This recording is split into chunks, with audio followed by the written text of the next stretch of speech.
जब ये सारा चल रहा था तो इमरान खान 2 मरतबा मीडिया कॉर्नर की तरफ आए और उन्होंने अपनी 3 उंगलियों का इशारा करते हुए बताया कि हैट्रिक होने लगी है इधर। वो कहते हैं कि जिस वक्त फैसला सुनाया जा रहा था तो हमारा कैबिन यानी मीडिया का जो कैबिन है वो काफ़ी दूर था, तो हमें कोई आवाज़ नहीं आ रही थी।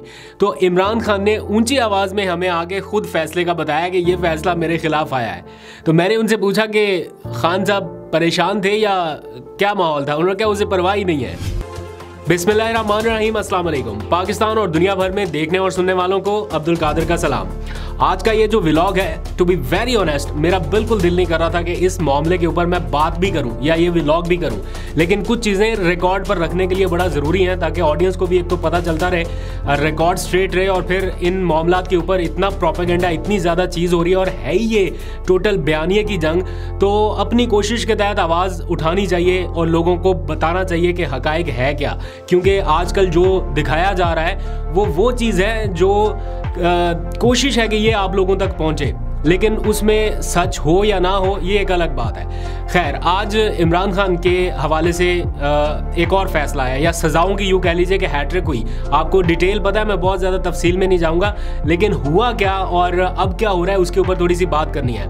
इमरान खान के खिलाफ तीसरी सज़ा का भी ऐलान कर दिया गया है। 7-7 साल इमरान खान और बुशरा बीबी को कैद की सज़ा सुनाई गई है इद्दत केस में, और 5-5 लाख रुपया जुर्माना भी अनाउंस किया गया है। जुर्माना नहीं देंगे तो 4 महीने कैद मजीद बढ़ जाएगी। तो मुल्की तारीख का अपनी नौयत का ये तेज तरीन ट्रायल हुआ। जी हाँ, इस ट्रायल को वो मिलना चाहिए। इससे पहले नैब का जो ट्रायल हुआ वो रिकॉर्ड बन गया कि 1 महीने और 12 दिन, गालबन 42 दिन के अंदर ट्रायल जो है वो कंक्लूड हुआ था तोशाखाना नैब केस का। अब ये उससे भी एक आगे चला गया मामला और तेज तरीन ट्रायल करके इंसाफ जो है वो आप लोगों की दहलीज तक पहुंचा दिया गया है। इस अवाम का बहुत नुकसान हो रहा था ना पहले, अब सारा कुछ ठीक होगा, मईशत भी तरक्की करेगी, मुल्क भी आगे बढ़ेगा, अब सब कुछ ठीक हो जाएगा।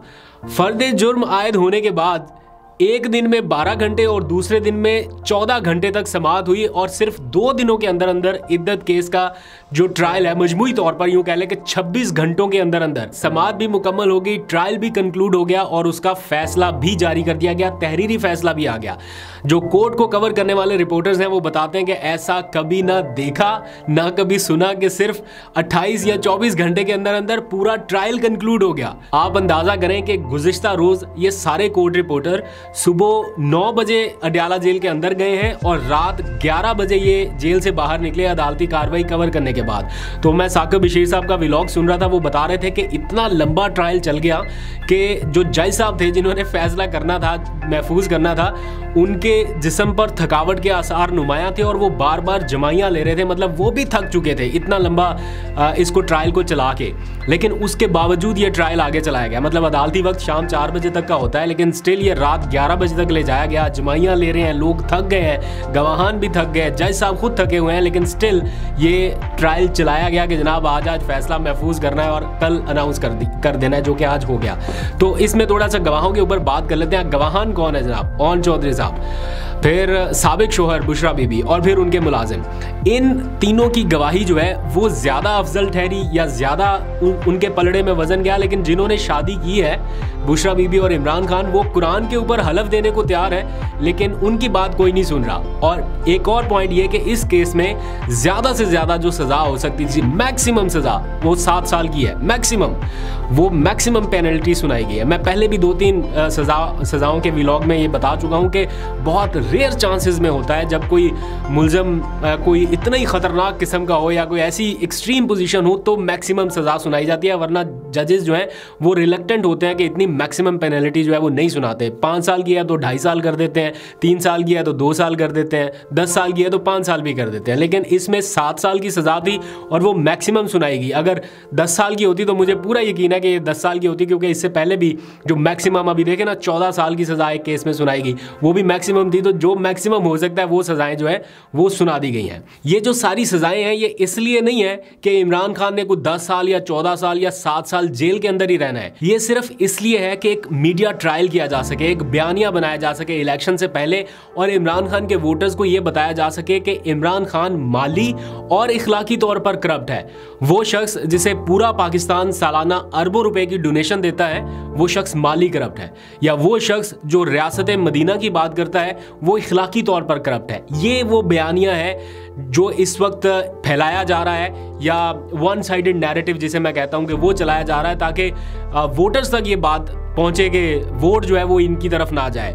मैं ये समझता हूं कि इस फैसले के असरात जो हैं वो सिर्फ इमरान खान या बुशरा बीबी तक महदूद नहीं है। अभी तो लग रहा है ना कि सज़ा उनको हुई है, लेकिन ये बतौर मुआशरा हम सब के ऊपर एक तरह से ये फैसला है। मतलब बतौर मुआशरा इसके असरात हमारे ऊपर आगे आने वाले टाइम पे आए। ये किसी सिर्फ 2 इंडिविजुअल्स नहीं भुगतना, आगे भी चलना ये मामला। और अदालत में एक बापर्दा खातून के बारे में जिस किस्म की जिरा की गई होगी या किन किन सवालात के ऊपर बहस हुई होगी, ये वो चीज़ें हैं कि मैं व्लॉग ही नहीं शुरू करना चाहता था। मैं चाहता था कि मैं आज का ये व्लॉग स्किप कर दूं, लेकिन स्टिल करना पड़ रहा है बिकॉज मैं ये सोच रहा हूँ कि क्या सवालात वहाँ पे डिस्कस किए होंगे इन मामलात को लेके और किस किस्म की बहस की गई होगी। खैर, इसमें एक और दिलचस्प पहलू ये है कि मुफ्ती सईद साहब जो गवाह के तौर पर पेश हुए वो अपने गवाह से ही बदल गए। यानी उनका एक पुराना स्टेटमेंट जो है वो आज अदालत में चलाया गया कि अगर इस किस्म का कोई मामला आए इद्दत के हवाले से तो खातून की जो गवाही है उसे तस्लीम किया जाएगा या उसे ही आखिरी चीज़ माना जाएगा। उसके बाद वो कहते हैं बात ख़त्म। तो जब अदालत में ये कहा गया कि आपने तो कहा था कि इसके बाद बात ही ख़त्म, तो बुशरा बीबी तो बता रही हैं तो उनकी गवाही को तो फिर फाइनल समझा जाए। तो वो कह रहे नहीं, मेरा ये मतलब नहीं था कि उधर बात ख़त्म, मेरा मतलब था कि मेरी वहाँ पे मौके पे जो बात थी वो ख़त्म।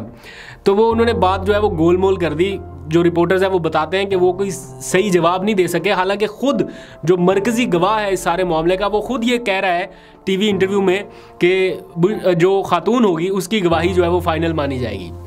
अच्छा, अब आ जाए खावर मानिका साहब की तरफ। वो साबिक शौहर हैं। अब अपने टीवी इंटरव्यू में जो उन्होंने कहा बुशरा बीबी के हवाले से पहले, उससे वो मुकर गए। इमरान खान से निकाह के बाद उन्होंने एक टीवी इंटरव्यू में ये कहा था कि बुशरा बीबी पाकबाज खातून है और इमरान खान पर जो इल्ज़ामात लगाए जा रहे हैं वो बिल्कुल बेबुनियाद हैं। वो आते जाते रहते हैं, उनका रूहानी रिश्ता है, लेकिन ऐसी कोई बात नहीं है। तो जो बयान उनका पहला था उससे भी वो मुकर गए। तो जब अदालत में इसके ऊपर जिरा हुई तो वो भी जज साहब ने तस्लीम नहीं किया ये पॉइंट भी।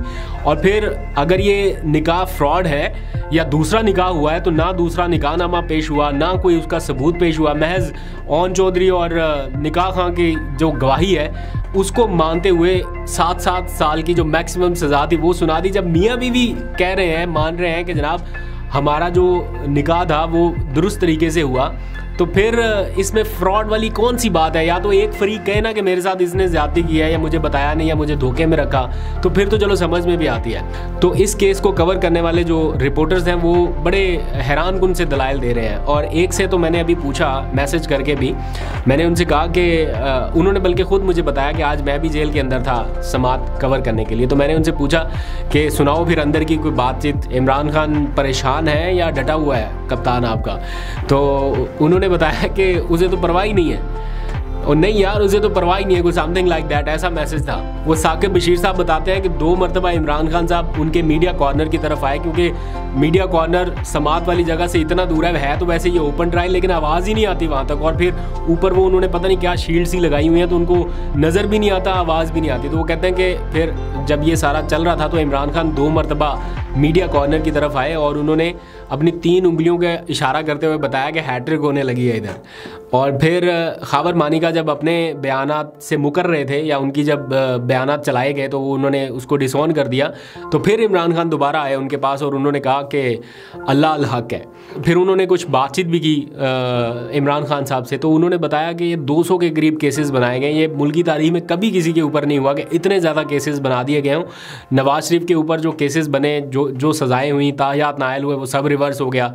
शहबाज शरीफ के खिलाफ फ़र्द जुर्म जिस दिन आयद होनी थी उस दिन उनको प्राइम मिनिस्टर बना दिया गया, यानी उनके खिलाफ ओपन एंड शट केस था तो वो भी सारा ख़त्म कर दिया गया। तो वो कहते हैं कि ये सारा कुछ तो इस तरीके से हो रहा है। तो वो कहते हैं कि हमने इमरान खान साहब से बार बार पूछा डील के हवाले से या ऑफ़र के हवाले से, तो वो अभी भी कह रहे हैं कि ना डील की है ना करूँगा। ये अदालती जंग इसी तरह से जारी रहेगी।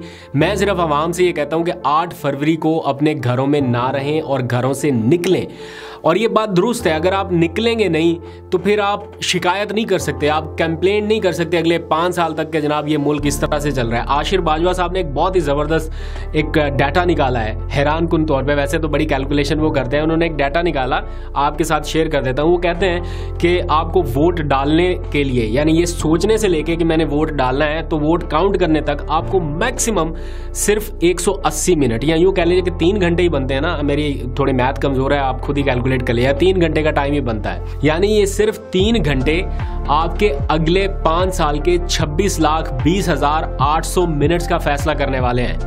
अगर आप नहीं निकलेंगे तो फिर अगले 5 साल तक आप शिकायत नहीं कर सकते कि आपके साथ ये हुआ। पाकिस्तान तहरीक इंसाफ इस वक्त फुल स्विंग में है, वोटर उनका फुल चार्ज है, बस सिर्फ ज़रूरत इस बात की है कि वो जो मूड है या वो जो टेम्पो है उसको कन्वर्ट करना है into vote and into ballot box, यानी ये वोट में कन्वर्ट होकर बैलेट बॉक्स तक सही उम्मीदवार सही नाम और निशान के साथ पहुंच जाए। हरबे बहुत सारे हैं आपको रोकने के लिए, बहुत सी परेशानियां भी शायद और भी आई, थोड़ी बहुत रुकावट भी होगी, बट स्टिल आपको वोट डालना है। 12 करोड़ लोगों के हाथों में किस्मत है इस वक्त पाकिस्तान की, जो ये फैसला करेंगे कि अगले 5 साल पाकिस्तान ने किस सिमत में जाना है। और ये जो कुछ हो रहा है, क्या यही निज़ाम आप चाहते हैं? अगर तो इससे मुतमिन है जो कुछ भी हो रहा है तो फिर बेशक आप जिसको मर्जी वोट दें और घरों में बैठे या जो मर्जी करें, वो इसी तरह से चलना है। अगर आप इसमें कुछ भी चेंज चाहते हैं, अपनी मर्जी के हवाले से चाहते हैं, तो फिर आपको घरों में नहीं बैठना। जितने मैक्सिमम वोट होंगे उतने हालात बेहतरी की तरफ जाएंगे। अब आप देखें कि आप कितना कंट्रीब्यूट कर सकते हैं। अगर आप ये समझते हैं कि आपके एक वोट से क्या फ़र्क पड़ेगा, सिर्फ एक वोट से, तो कई कॉन्स्टिट्यूएंसीज ऐसी हैं जिसमें लोग सिर्फ 5-5, 6-6, 10-10 वोटों के फ़र्क से हार जाएंगे। तो इसलिए बाद में अफसोस करने से बेहतर है कि अभी आप घरों से निकलें और ये तय करें कि आपका वोट कहाँ पर है, कौन सा हल्का, कौन सा निशान है, और सारी तफसीलात आपको PTI ऑफिशियल के भी वेबसाइट के ऊपर भी और हर जगह पे मिल जाएंगी। मैं ये नहीं कह रहा हूँ कि आपने PTI को ही वोट डालना है, आप जिसको भी डालें, बट एटलीस्ट वोट ज़रूर डालें। जितने वोट होंगे उतना पाकिस्तान का फ़ायदा होगा। अभी तक के लिए इतना ही, अपना बहुत सा ख्याल रखिए। अल्लाह हाफिज़।